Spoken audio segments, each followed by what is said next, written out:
Hello, my name is Stephen Bain, and this is my video discussion for my self-care plan. A little bit of background about myself. I'm currently living in Jacksonville, North Carolina, where I ended up being dropped off out of serving in the United States Marine Corps. Um, Shortly after the Marine Corps, I went to school and got a bachelor's degree in psychology from Post University. Um, and I also own and operate a nonprofit community theater here in Jacksonville. I don't have a lot of professional background when it comes to counseling, but the theater feels like it was a related field that brought me towards this profession. We run the theater, my wife and I, and have been for about 8 seasons together. And one of the most beautiful parts of that experience has been our work with the kids. We have a youth theater called The Pillars, where they try to learn how to be pillars in the community that they're in.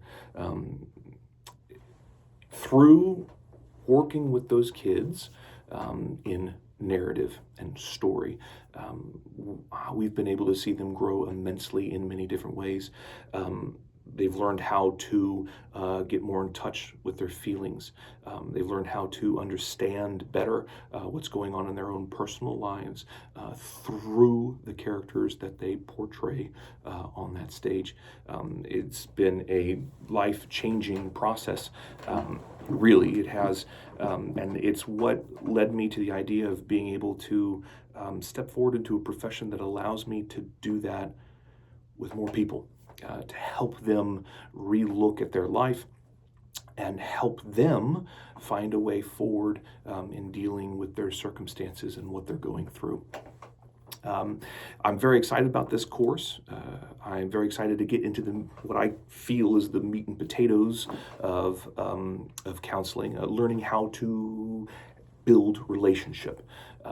The 2 courses I've had before this were ethics, and then a little bit of history, an intro into it. But this course really feels like I'm going to be learning how to engage in a session, build a session, talk with clients, work them through their problems, and really get down to the foundation of how to create a relationship with a client in a counseling setting. And I'm so very excited about that.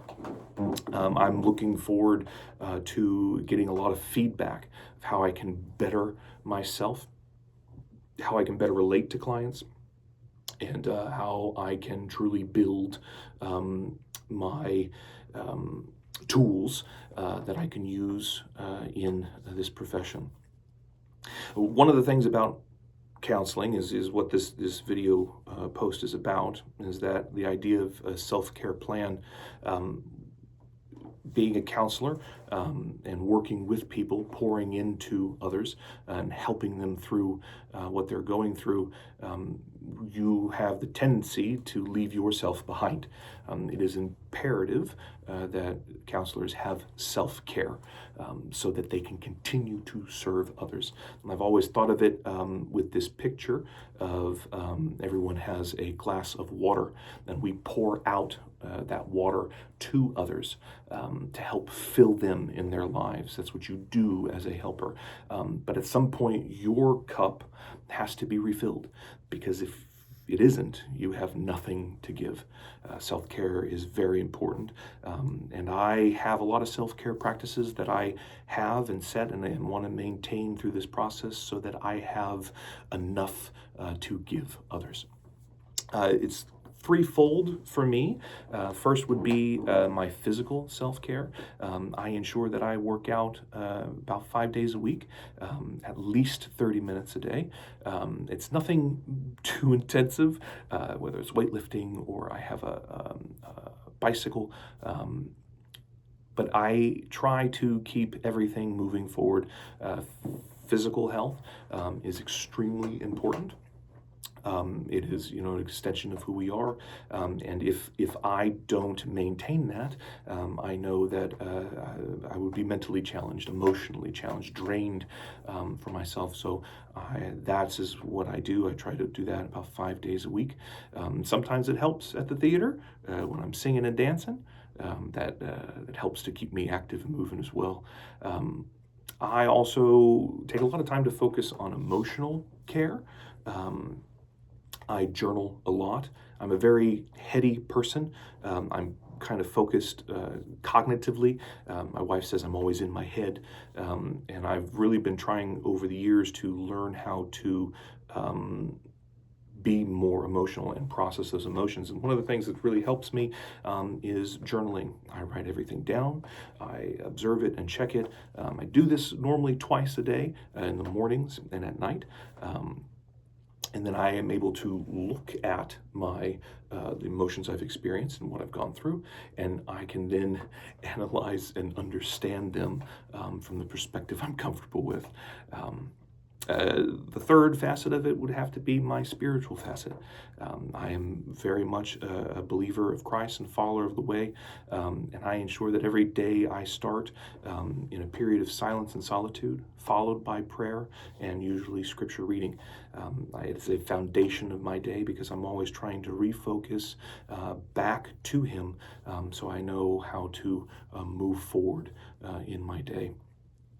I think there's a lot of challenges that people can face when doing self-care, but I think mine kind of boils down to one primary challenge, and that is time. Balancing both my work day, my work night with the theater, and now my schooling. I think that's going to be the most difficult thing about my self-care and ensuring that it continues forward. One of the things that I do to combat that is I am very organized with my calendar and schedule. I use an iPad and I have everything set down weekly, daily, monthly. It's all there, and I keep to that pattern. And I think holding regulation on that pattern will help me through it all. Last but not least, I think something else that would help with that self-care plan is my beautiful wife. She has been my support system for years, keeping me in check, and I with her, working together to help each other to identify moments where we step off of that self-care plan. And moving forward. And I definitely use her as accountability and support and encouragement through the day in achieving those goals.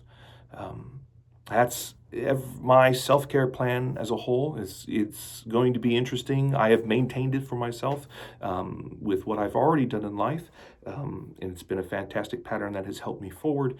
And so my goal is to maintain that throughout my time here at Walsh. Thank you so much for listening. I hope you all have a blessed day.